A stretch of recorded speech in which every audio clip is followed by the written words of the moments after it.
Hello students, हम पिछले class में टॉटोमेरिज्म के बारे में पढ़े थे। मैंने आपको बताया था कि अगर कभी भी X Y double bond Z हो, ऐसा कुछ हो, तो फिर अगर इसके पास हाइड्रोजन होना चाहिए। ठीक है, हाइड्रोजन होना चाहिए। और ये जो जेड है वो कौन so carbon, oxygen, nitrogen, sulphur, तो ये टॉटोमेरिज्म शो करेगा। ये हाइड्रोजन उछल के वहाँ चला जाएगा, एक्स और वाई के बीच में डबल बॉन्ड बन जाएगा और इस जेड के पास एक हाइड्रोजन आ जाएगा। ये बात हम पिछले क्लास में पढ़े थे। ठीक है, अब देखो बेसिकली हमें कीटो और इनोल ट्रांसफॉर्मेशन पढ़ना होता है। बेसिकली हमें कीटो इनोल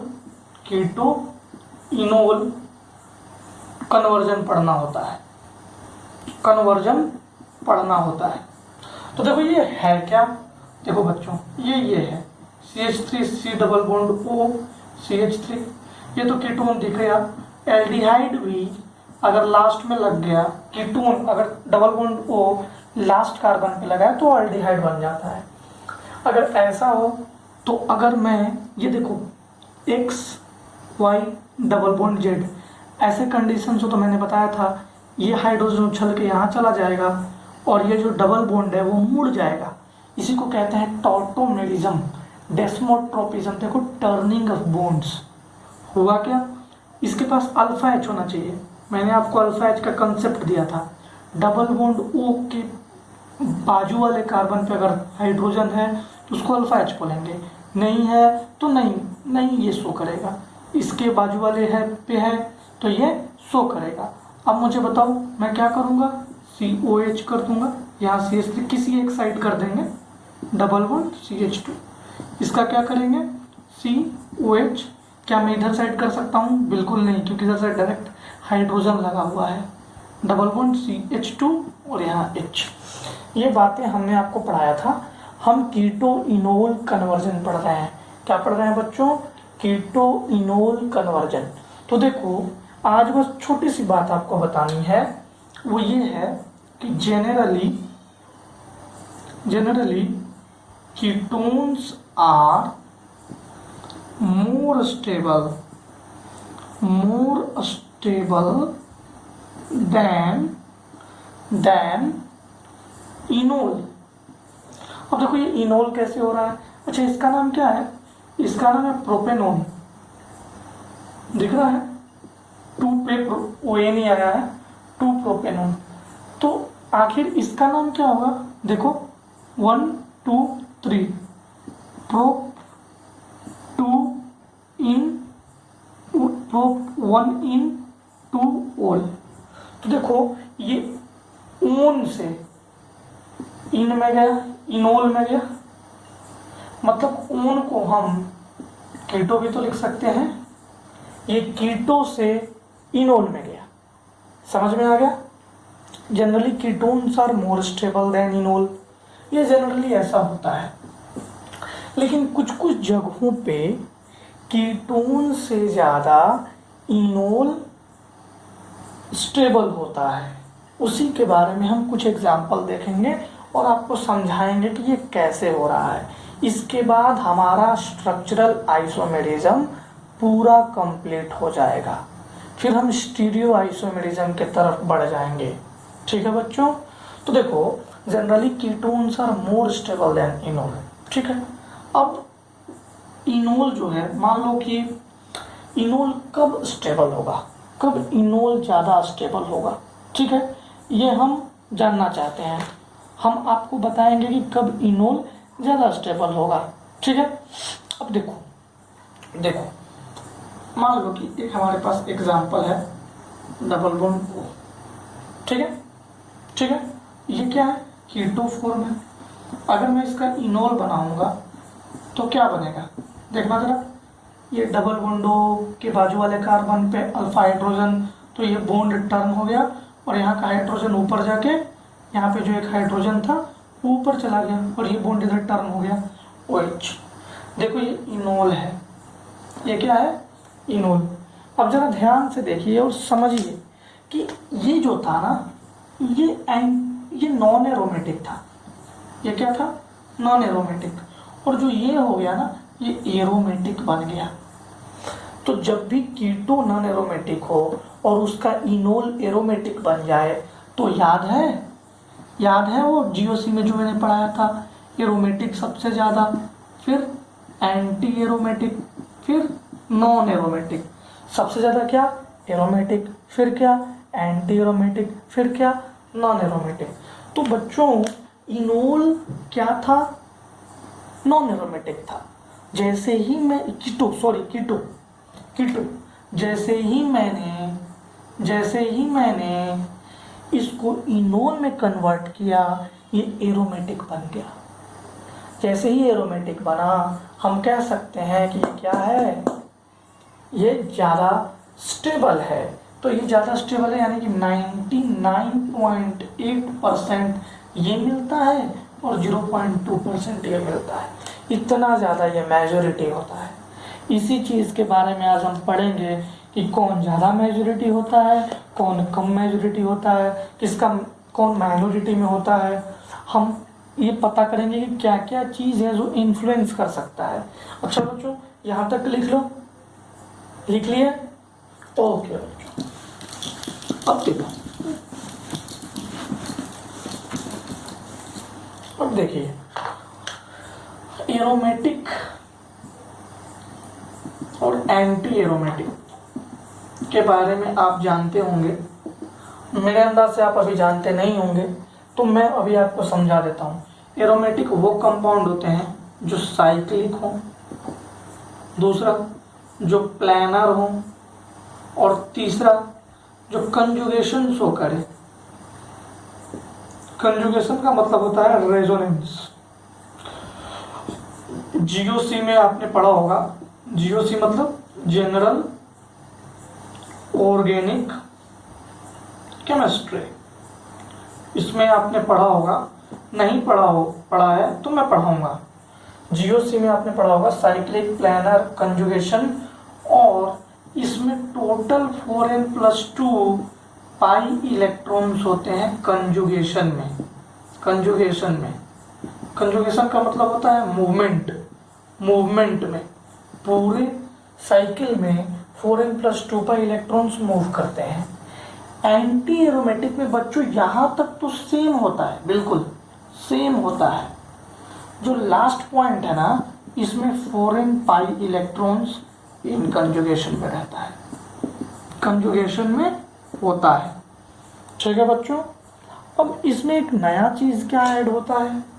एक नया चीज़ नॉन एरोमेटिक के लिए ऐड होता है। देखो, एरोमेटिक एंटी एरोमेटिक तो तुम्हें समझ में आ गया। अब नॉन एरोमेटिक के लिए क्या होगा? देखिए क्या होना चाहिए, इन दोनों में से जो नहीं शो कर रहा है, those compounds which are neither aromatic nor anti-aromatic और नॉन एरोमेटिक। तो देखो बच्चों, ये aromatic, anti aromatic, non aromatic, ये जीओसी का टॉपिक है, हम जीओसी में वहाँ देख लेंगे। मैं थोड़ा सा बस आपको ओवरव्यू दे दिया ताकि आपको कंसेप्ट समझ में आ जाए। तो यहाँ तक लिख लीजिए, यहाँ तक आप अच्छे से लिख लीजिए। ठीक है, मिटा दूँ?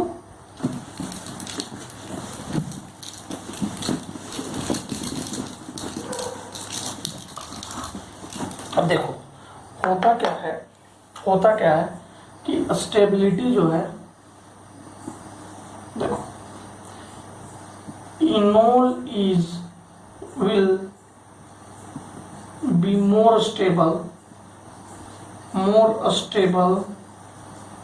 only when जब यही जो मैं नीचे लिख रहा हूँ वो चीज़ होगा तो इनोल ज़्यादा स्टेबल हो जाएगा। क्या वो चीज़ है? देखो, पहला तो एरोमेटिक हो जाए, इनोल कंपाउंड एरोमेटिक हो जाए। पहला चीज़ क्या है? इनोल कंपाउंड क्या हो जाए? एरोमेटिक हो जाए। दूसरा, हाइड्रोजन बॉन्डिंग आ जाए। हाइड्रोजन बॉन्डिंग आने से स्टेबिलिटी क्या हो जाती है? स्टेबिलिटी बढ़ जाती है। ये आप केमिकल बॉन्डिंग में पढ़े होंगे, हाइड्रोजन बॉन्डिंग। कभी कभार सॉल्वेंट को भी लेकर हम बता सकते हैं। मान लो कि जैसे वाटर में क्या आयोनिक मोर स्टेबल होते हैं, मोर स्टेबल होते हैं। यही अगर मैं एसीटोन ले लूँ, इसको पोलर ए प्रोटिक कहते हैं, तो यहाँ पे कौन स्टेबल होगा ज़्यादा? यहाँ पे ऑर्गेनिक में जो SN2 कंपाउंड्स होंगे वो होंगे। ये आगे आप सब कुछ देखोगे, ये कुछ भी नहीं है, ये तो बहुत ईजी है। आने वाले समय में आप सब कुछ देखोगे। बस इतना समझो कि अगर कोई कंपाउंड एरोमेटिक हो जाए या हाइड्रोजन बॉन्डिंग शो करने लगे तो वो इनोल फॉर्म ज़्यादा स्टेबल होगा। Enol form is more stable. अभी के लिए बस इतना याद रखो, if benzene ring is formed, benzene ring is formed in enol, then it will be more stable। बस टॉटोमेरिज्म खत्म। देखो टॉटोमेरिज्म में हमेशा ये आएगा कि इसका कीटो फॉर्म है, इनोल बनेगा कि नहीं बनेगा, ऐसा ही क्वेश्चन आएगा। इतना डेप्थ में कभी पूछेगा नहीं, समझ रहे हो ना? इतना डेप्थ में कभी कोई पूछेगा नहीं। अब देखो जैसे एग्जाम्पल देखो,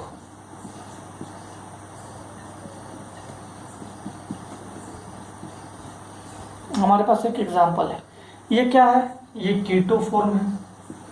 एग्जाम्पल 1, इसका बनाओ जरा, इसको सोल्व करो। ये कैसा फॉर्म है? ये कीटो है। देखो 3 जगह कीटोन लगा है। अब देखो यहाँ पे अल्फा H, इसका यहाँ पे, इसका यहाँ पे। चलो इसको यहाँ दे दिया, इसका यहाँ दे दिया, इसका यहाँ दे दिया, तो ये यहाँ टर्न कर गया बॉन्ड, ये यहाँ कर गया, ये यहाँ कर गया।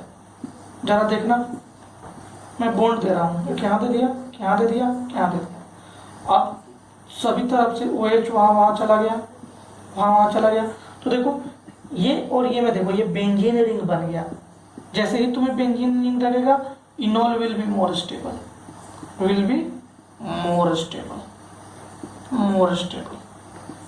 बस ध्यान देना है और कुछ भी नहीं करना है इसमें। आपको मेन जो बात है वो ये है कि आपको कीटोन से इनोल बनाना आना चाहिए। बाकी छोड़ दो अभी के लिए यार, बाकी मैं बाद में सिखा दूंगा। बस इतना बताओ कि कीटोन से इनोल बनाने आपको आ रहा है कि नहीं। ठीक है, चलो अभी एक दो एग्जांपल मैं देता हूँ, वो करके दिखाइए। इसके बाद में हम फिर स्टीरियो आइसोमेरिज्म में बढ़ जाएंगे। टॉटोमेरिज्म आपको समझ में आ गया, ठीक है? मैं इसे मिटा दूं। ओके।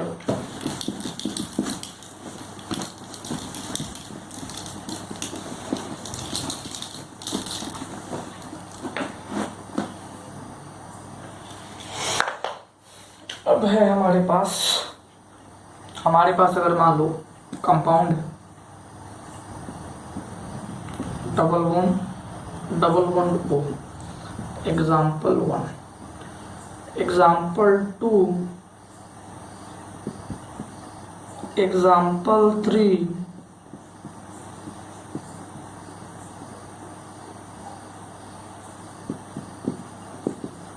तीन एग्जाम्पल है। अच्छा, इसका सभी कीटोन दिया हुआ है, आपको इनोल बनाना है। कैसे बनाएंगे? ट्राई करो, कैसे बनाएंगे? ट्राई कीजिए। डबल बॉन्ड O देखा, बगल वाले कार्बन पे गए, ये कार्बन और ये कार्बन, इस पे कितने अल्फा H? देखो 1 2 3, इस पे 1 अल्फा H, इस पे कितने अल्फा H? 2 alpha H। ठीक है, ये हमें पता चल गया। तो हम 2 कंपाउंड बना सकते थे। लो मैं बना रहा हूँ, देखना जरा ध्यान से। एक यहाँ डबल बॉन्ड, एक ये डबल बॉन्ड और ये OH, और इससे बनाया मैं, इधर वाले से बनाया मैं OH, यहाँ का हाइड्रोजन यहाँ आ गया और ये जो डबल बॉन्ड है वो इधर मुड़ गया। देखिए जरा, डबल बॉन्ड है जो इधर मुड़ गया और इस बार जो डबल बॉन्ड था वो यहाँ मुड़ा था। देख लिया आपने? अब आप बताइए स्टेबल कौन होगा? ये स्टेबल ज़्यादा होगा। क्यों? क्योंकि देखो ये जो है ना, ये जो कार्बन है ना वो sp हाइब्रिडाइज हो गया। ये डबल बॉन्ड एक साथ कैसे आ जाएगा, और ये रिंग एकदम मुड़ा हुआ कैसे रहेगा। यहाँ पे स्ट्रेन आएगा बहुत ज़्यादा, स्ट्रेन, कि स्ट्रेन की वजह से टूट भी सकता है, तो वो नहीं हो पाया। समझ रहे हो ना। अब ये देखो इस क्वेश्चन में, देखो यहाँ भी अल्फा एच, यहाँ भी अल्फा एच, दोनों में से किधर से भी बना देने का, दोनों में से किधर से भी बना दो। इसका ऑक्सीजन हाइड्रोजन उछल के आया और OH के साथ लग गया, ये डबल बॉन्ड यहाँ पे आ गया। और वैसे ही ये डबल बॉन्ड यहाँ पे आएगा और यहाँ का हाइड्रोजन उछल के यहाँ पे जाएगा।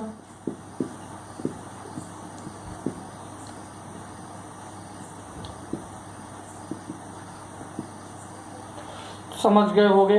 अब तो आप समझ गए होगे कैसे करना है। कीटोन से, ये कीटो था और ये इनोल में हमने कन्वर्ट किया। तो यहाँ तक आप सारी बातों को समझ गए होगे। तो ये रहा टॉटोमेरिज्म पूरा कंप्लीट।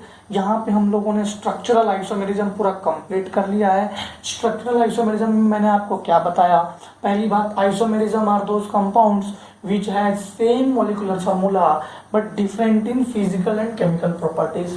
पूरे आइसोमेरिज्म को हमने दो भाग में बांटा, पहला स्ट्रक्चरल आइसोमेरिज्म, दूसरा स्टीरियो आइसोमेरिज्म। स्ट्रक्चरल आइसोमेरिज्म को हमने 6 डिफरेंट कैटेगरीज में बांटा।